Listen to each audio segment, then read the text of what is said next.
Hello students, welcome back to political science classes of Aadi career point. और आज ये video जो है this is the part 2 of the class 11 NCERT political science. और हमारा topic कौन सा है? Political theory and introduction, which is chapter 1। तो आज ये वीडियो जो है this is the second part and this is actually the last part of this topic. पहले टॉप पार्ट में हमने ऑलरेडी डिस्कस किया है। क्या पहले पार्ट में हमने डिस्कस किया कि कैसे ह्यूमन बीइंग जो है वो बाकी लोगों से अलग है, यानी कि एनिमल बीइंग और ह्यूमन बीइंग में सबसे सुपीरियर जो है वो ह्यूमन बीइंग है और क्यों है। और हमने ये भी देखा कि पॉलिटिकल थ्योरी में हम क्या पढ़ते हैं, पॉलिटिकल थ्योरी है क्या, पॉलिटिकल थ्योरी का ऑब्जेक्टिव क्या है, इसके फीचर्स क्या है। और ये भी जाना कि क्यों आज के टाइम पर भी हमें इक्वलिटी और फ्रीडम जैसे कॉन्सेप्ट को फिर से और ज़्यादा पढ़ने की ज़रूरत है। ठीक है, तो आज के इस वीडियो में हम इस टॉपिक को कंटिन्यू कर रहे हैं, इस चैप्टर को। और आज हम पढ़ने वाले हैं that is the next topic that putting political theory to practice. कि पॉलिटिकल थ्योरी में क्या पढ़ना है, क्यों पढ़ना है, ये तो देख लिया, लेकिन आखिर हम इसको प्रैक्टिस में कैसे लाएंगे, प्रैक्टिकल लाइफ में पॉलिटिकल साइंस के पॉलिटिकल थ्योरी वाले इस पार्ट का क्या यूज़ है। तो सबसे पहले हम देखते हैं अबाउट द डेफिनेशन। तो स्टूडेंट ऑलरेडी मैंने आपको पिछले क्लास में बताया था कि पॉलिटिकल साइंस में जो है हम कई सारे डेफिनेशंस एनकाउंटर करते हैं, राइट। हम कई सारे डेफिनेशंस के बारे में पढ़ते हैं, यानी एक टर्म होगा, यानी अगर हम मान लीजिए एक वर्ड हम ले लेते हैं इक्वालिटी। इक्वालिटी तो ले लिया, लेकिन क्या इस इक्वालिटी का कोई सिंगल डेफिनेशन है? तो my answer is no. We encounter with diverse definition. हम कई सारे मल्टीपल डेफिनेशन से एनकाउंटर करते हैं। तो अब यहाँ पर क्वेश्चन उठता है that you need to write that why do we need to encounter, why do we need to encounter, need to encounter what? Need to encounter diverse definition, encounter diverse definition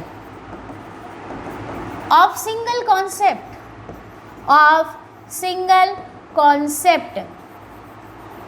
हम कोई भी single concept, जैसे मैंने अभी equality लिया है, equality एक single concept है, लेकिन इक्वलिटी का सिंगल डेफिनेशन हम नहीं देखेंगे, बल्कि मल्टीपल डेफिनेशन देखेंगे, डाइवर्स डेफिनेशंस देखेंगे।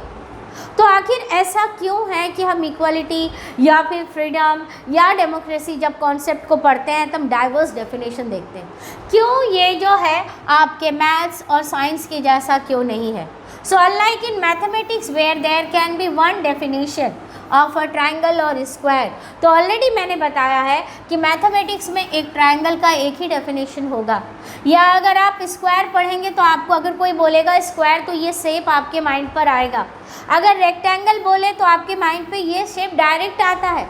लेकिन जब हम इक्वालिटी बोलेंगे तो सेम कॉन्सेप्ट, इक्वालिटी का मतलब हम ये तो जानते हैं कि देयर इज़ अ इक्वालिटी, समानता लोगों के बीच में, यानी कि दो अलग अलग लोग हैं but they are equal. But क्या ऐसा लगता है? कई ऐसे सिचुएशंस है, कई ऐसे कॉन्टेक्स्ट है जब हम देखते हैं कि ऐसा नहीं है। तो यानी हम अगर एक चीज़ देखें, equality is not similar to, यानी कि पॉलिटिकल थ्योरी में, पॉलिटिकल साइंस में जो कॉन्सेप्ट है their definition is not similar to mathematics. Why it is not similar to mathematics? Because where there can be one definition, there is only one definition for triangle, one definition for square, one definition for rectangle. But what about political science? We encounter many definition of equality or freedom or justice. चाहे हम equality concept पढ़े, चाहे हम freedom पढ़े, चाहे justice पढ़े, हम कई सारे जो है कॉन्सेप्ट से, कई सारे डेफिनेशन से एनकाउंटर करते हैं। तो अब बात करते हैं आखिर ऐसा क्यों कि इक्वालिटी में हम कई सारे कॉन्सेप्ट से एनकाउंटर करते हैं, कई सारे डेफिनेशंस को हमें पढ़ने की ज़रूरत इक्वालिटी में पड़ती है। ऐसा इसलिए because equality concern our relationship with other human beings rather than the things. जैसे कि फॉर एग्जाम्पल हमारा रिलेशंस इस रिमोट के साथ क्या है ये हमें नहीं देखना है, हमारा रिलेशन उस पर्टिकुलर XYZ पर्सन के साथ में कैसा है ये हमें देखना है, हमारा रिलेशन इस सोसाइटी पे रहने वाले हर व्यक्ति के साथ कैसा है, क्या हम सभी इक्वल है या हम इक्वल नहीं हैं? तो ये इक्वलिटी है तो क्या है? और कई बार हमें ऐसा लगता है कि नहीं, ऐसा नहीं होना चाहिए, कुछ अलग होना चाहिए। तो इसके लिए एक बेसिक एग्जाम्पल लेते हैं। बेसिक एग्जाम्पल किसका लेते हैं? हम लेंगे एक क्यू का। एक शॉप में हम एक लाइन लगा कर खड़े हैं। अब ये लाइन कहाँ लग सकती है? दो जगह पे। एक हम ले लेते हैं राशन शॉप में ले सकते हैं, या तो फिर हम डॉक्टर्स के चेम्बर्स पर भी लाइन लगा कर खड़े होते हैं। लेकिन अचानक हम देखते हैं कि कोई व्यक्ति आया, मैं लाइन लगा कर खड़ी हूँ या आप लाइन लगा कर के खड़े हैं, और वो हमसे पहले डॉक्टर के पास जाकर के चेकअप करवा कर आ जाता है। क्या लगता है आपको? तब गुस्सा आता है ना? तब गुस्सा तो डेफिनेटली आएगा। तब आपको लगता है ना कि ये अनफेयर है, क्यों मैं लाइन पे खड़ी हूँ, मेरे साथ साथ सभी लोग लाइन पर खड़े हैं, लेकिन एक व्यक्ति जो लाइन पर नहीं खड़ा है, उसका टर्न नहीं आया, वो आने के साथ सीधे डॉक्टर के पास जाकर के ट्रीटमेंट करा के वापस चला जाता है। तो क्या ये इक्वलिटी है? क्या यहाँ इक्वलिटी हम खाली राइट टू वोट के बेसिस पर देखेंगे, जहाँ इलेक्शन बूथ पे हम सभी इलेक्शन में खड़े लाइन में खड़े होते हैं, लेकिन कोई वहाँ पीछे से आकर आगे जाकर के खड़ा होकर के वोट नहीं देगा, राइट? पीछे से आकर के लेट में आकर पहले जाकर वोट नहीं देगा, उसको लाइन पे खड़े होकर के वोट देना है, और वहाँ चाहे रिच हो चाहे पुअर, उससे कोई लेना देना नहीं होता है। लेकिन डॉक्टर के चेम्बर पे हम खड़े हैं या राशन दुकान पे खड़े हैं, हमारी पहचान है किसी की, तो वो चले जाते हैं आगे और जाकर के लाइन में फ़ायदा उठा करके चले आते हैं। तो ये अनफेयर है। तब ऐसे कंडीशन में हम क्या बोलेंगे? तब हम ऐसे कंडीशन में बोलेंगे कि we need equality of opportunity. तब हमें क्या चाहिए? इक्वलिटी ऑफ अपॉर्चुनिटीज़ चाहिए। क्यों अपॉर्चुनिटी चाहिए? क्योंकि हम सभी लाइन पे खड़े हैं, तो हम सभी के पास तो इक्वल अपॉर्चुनिटी होना चाहिए ना।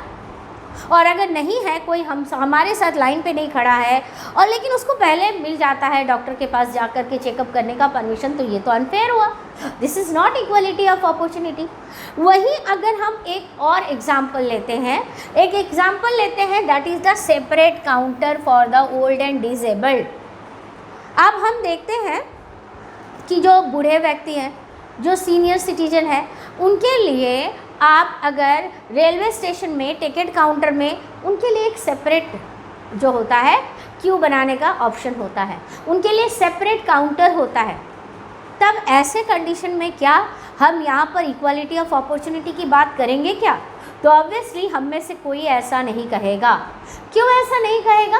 क्योंकि वहाँ पर उस व्यक्ति के लिए, यानी कि जो बूढ़ा व्यक्ति है या फिर जो डिसेबल्ड है, यानी कि जिस व्यक्ति को हम कहते हैं स्पेशल नीड पर्सन, तो उस व्यक्ति के लिए तो स्पेशल अरेंजमेंट होने चाहिए ना। जो हम जैसे लोगों के साथ, हमारी उम्र के बराबर लोगों के साथ लाइन पे खड़ा नहीं हो सकता है, राइट? तो इसलिए उनके लिए सेपरेट अरेंजमेंट किया गया।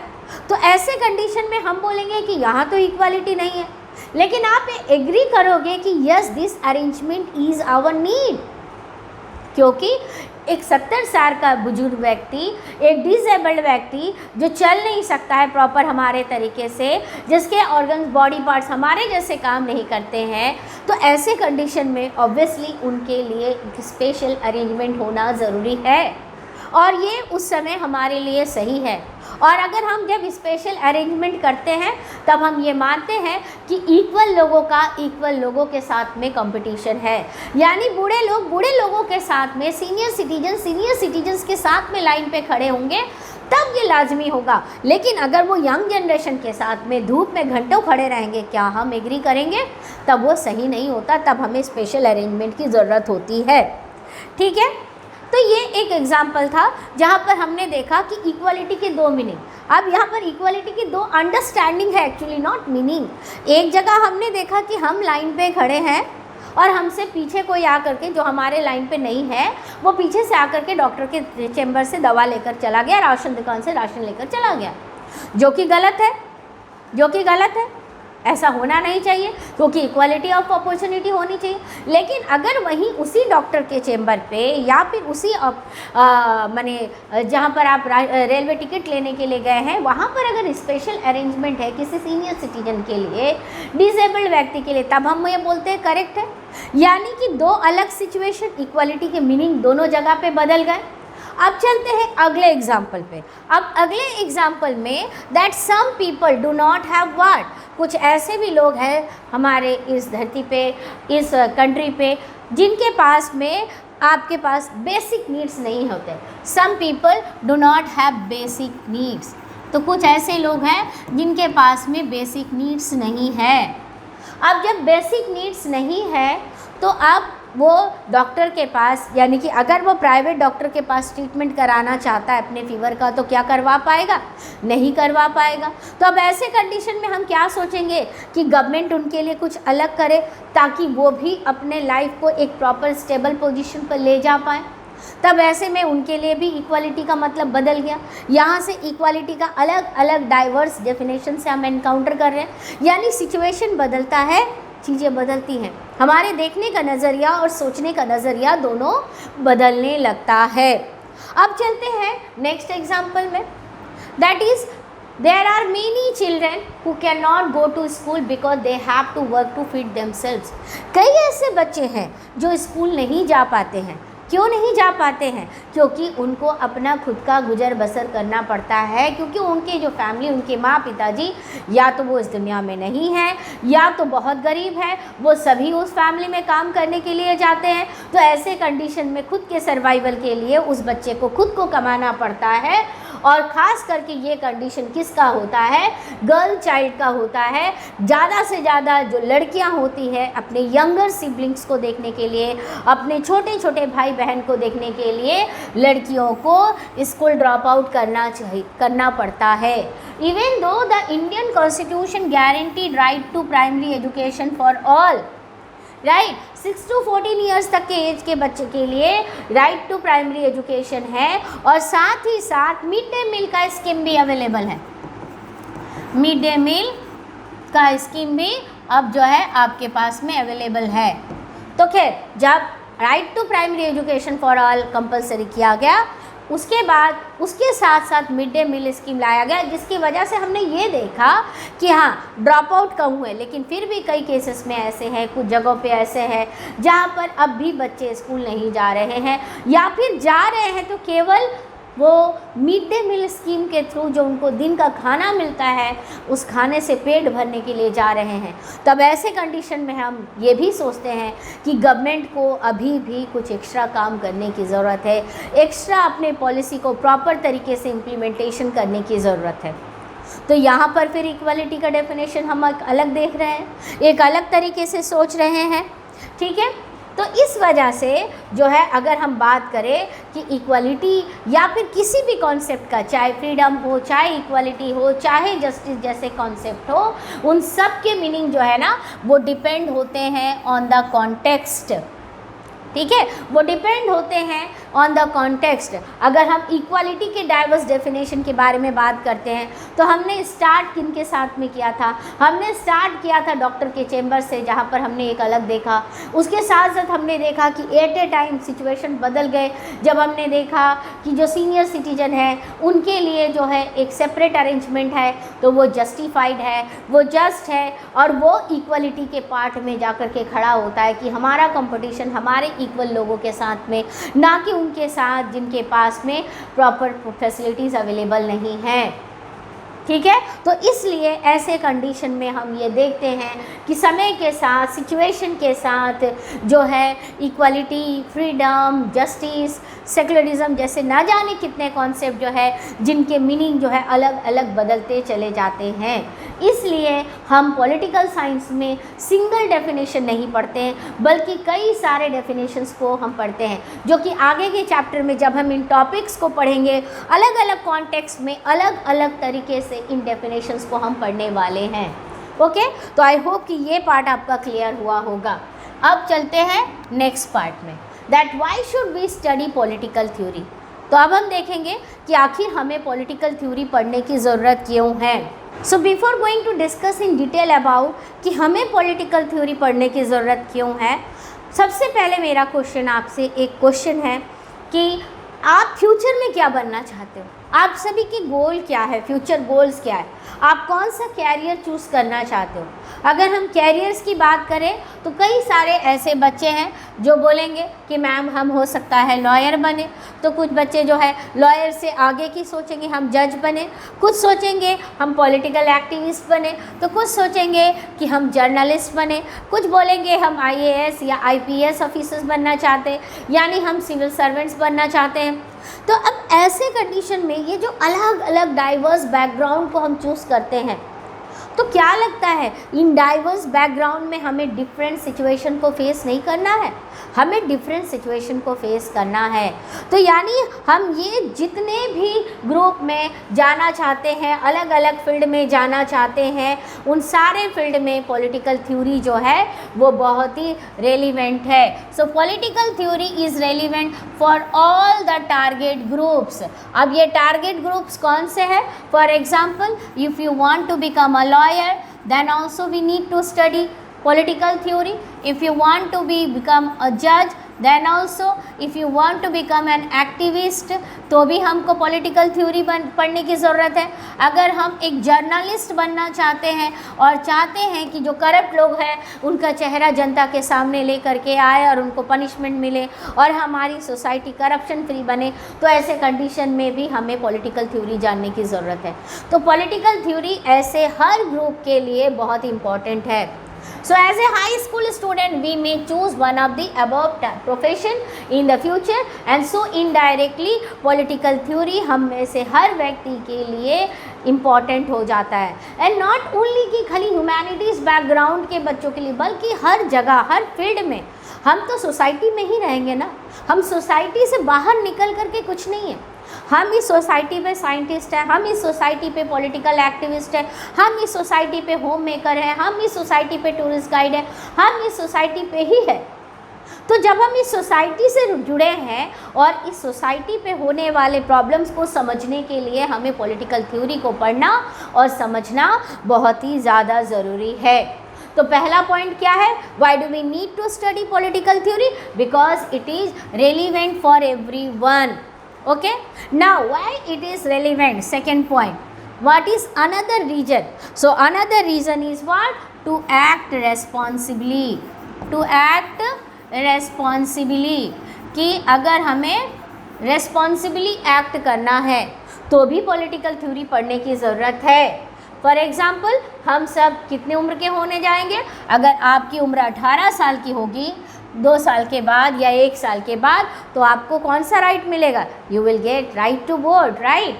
यानी आपको वोट देने का अधिकार, यानी देश के लिए उस व्यक्ति को चुनने का अधिकार, अपने लिए उस व्यक्ति को चुनने का अधिकार जो आपके बदले देश का डिसीजन ले। तो देश का डिसीजन लेने वाला व्यक्ति कैसा हो ये आप कब समझोगे? जब आप पॉलिटिकल थ्योरी को स्टडी करके उसके थ्रू अलग अलग कॉन्सेप्ट को समझोगे, तभी तो आप इस देश के लिए सही लीडर चूज़ कर पाओगे, तभी तो इस देश के लिए सही डिसीजन मेकर चूज़ कर पाएंगे जो हमारे रिप्रेजेंटेटिव के रूप में काम करेंगे। ठीक है, तो इसलिए अगर हमें वोट देना है, हमें रेस्पॉन्सिबल बनना है, अपने सोसाइटी के फ्यूचर को बचाना है, तो डेफिनेटली ऐसे कंडीशन में हमें पॉलिटिकल थ्योरी को पढ़ने की ज़रूरत है। Okay, now what is the third reason? Next हमें पॉलिटिकल थ्योरी को समझने की ज़रूरत क्या है? तो अभी मैंने बताया कि एक रेस्पॉन्सिबल सिटीजन्स के रूप में एक्ट करने के लिए, तो रेस्पॉन्सिबल सिटीजन्स के रूप में एक्ट करने के लिए आपको विजिलेंट सिटीजन्स बनना पड़ेगा। यहाँ से एक क्वेश्चन बनता है दैट व्हाई विजिलेंट सिटीजन्स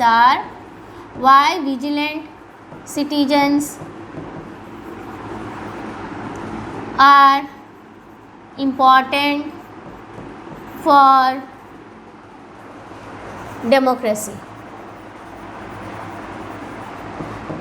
में विजिलेंट सिटीजन्स की क्यों ज़रूरत है? तो हम जब एक्ट करना शुरू करेंगे रेस्पॉन्सिबली, तो हम एक्ट करेंगे कैसे? जब हम विजिलेंट होंगे, और विजिलेंट बनने के लिए हमारे पास तो नॉलेज होना पड़ेगा ना, और नॉलेज के लिए पॉलिटिकल थ्योरी पढ़ना पड़ेगा। चलिए इसके लिए एक एग्जांपल लेते हैं।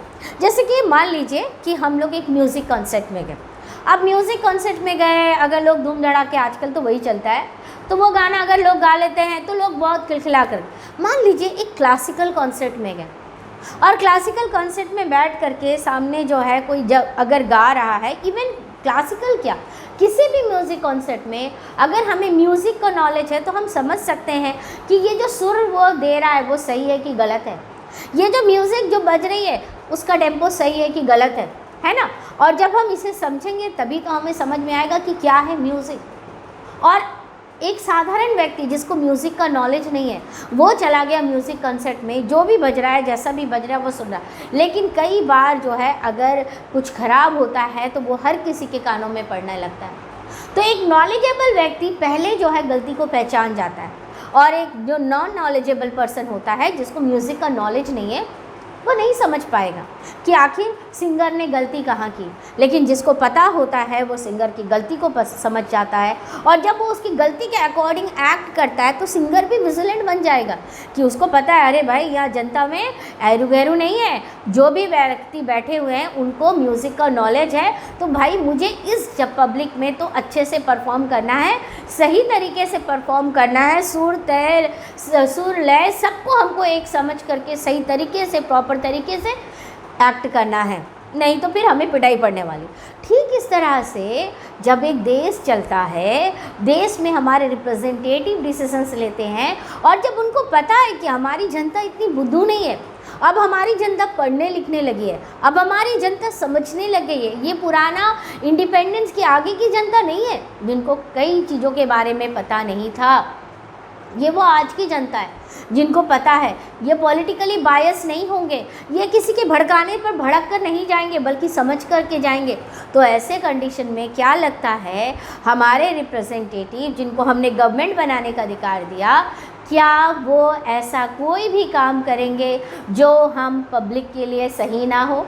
नहीं, वो ऐसा कोई भी काम नहीं करेंगे। फिर वो चाहे एजुकेशन पॉलिसी हो, चाहे इकोनॉमिक पॉलिसी हो, चाहे डिफेंस की पॉलिसी हो, फिर चाहे वो आपके फॉरेन पॉलिसी ही क्यों ना हो, हर पॉलिसी को वो समझ करके ड्रॉ करेगा। तो इसलिए अगर देश को सही चलाना है, किसी के हाथों में देश सौंप करके सोना नहीं चाहिए, ठीक है, विजिलेंट बनना है। That's why vigilant citizens are must for the successful working of a democratic system. और यही है how a people become a responsible people, जब वो पॉलिटिकल थ्योरी पढ़ता है। तो अब चलते हैं next point is what that political values जो है, जो पॉलिटिकल वैल्यूज़ है, political values are not abstract ideas और इश्यूज़ इन आवर लाइफ। ये केवल एब्स्ट्रैक्ट इश्यूज़ नहीं है जैसे कि फ्रीडम, इक्वालिटी, सेकुलरिज्म। हर दिन हम ना जाने कितने तरह के डिस्क्रिमिनेशन इसमें फेस करते हैं, फैमिलीज़ में फेस करते हैं, स्कूल में, कॉलेज में, शॉपिंग मॉल में, कहाँ पर हम फेस करते हैं। So we our self have prejudice against people who are different from us. हम अगर मान लीजिए एक्स रिलीजन से बिलोंग करते हैं तो हम वाई रिलीजन्स के अगेंस्ट में एक नेगेटिव कॉन्सेप्ट बना लेते हैं, और जिसकी वजह से एक डिस्क्रिमिनेशन क्रिएट होने लगता है। लेकिन अगर हम समझदार हो, अगर हम जाने कॉन्सेप्ट वाइज चीज़ों को, तो क्या हम इस तरह से रिलीजियस बायस हो सकते, कास्ट बायस या जेंडर बायस हो सकते हैं?